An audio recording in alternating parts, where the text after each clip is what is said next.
Il est connu des Togolais pas par des actes nobles mais dans des situations rocambolesques qui peuvent servir de scénario dans des productions hollywoodiennes.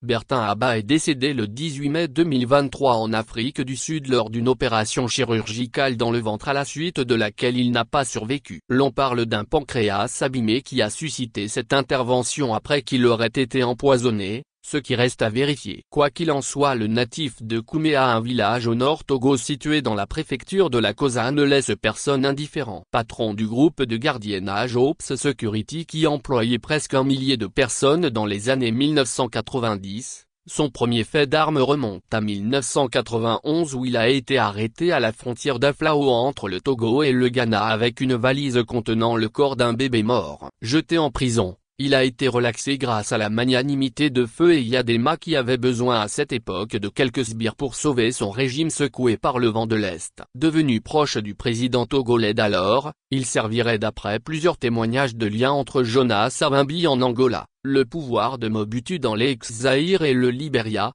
3 pays en guerre avec trafic de tout genre dont celle des armes et du diamant qui transitait par Lomé. Bertin Abba deviendrait riche à cette époque et avait établi toute une toile qui lui permettait de mener une vie de magnat disposant de 2 jets privés.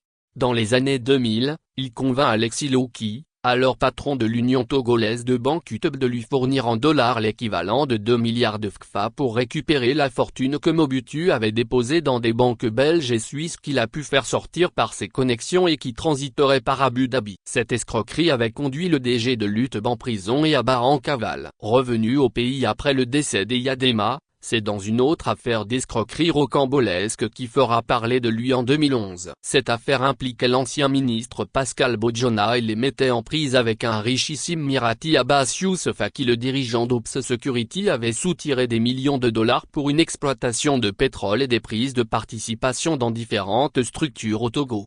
Jeté en prison la même année, il avait bénéficié d'une libération provisoire en 2013 qui lui a permis de prendre la poudre d'escampette. Sa trajectoire l'a conduit en Afrique du Sud puis au Ghana dans le pays Ashanti où il aurait aussi laissé des traces. Il est décédé à l'âge de 54 ans. Condoléances à sa famille et à ses proches. Qu'il repose en paix.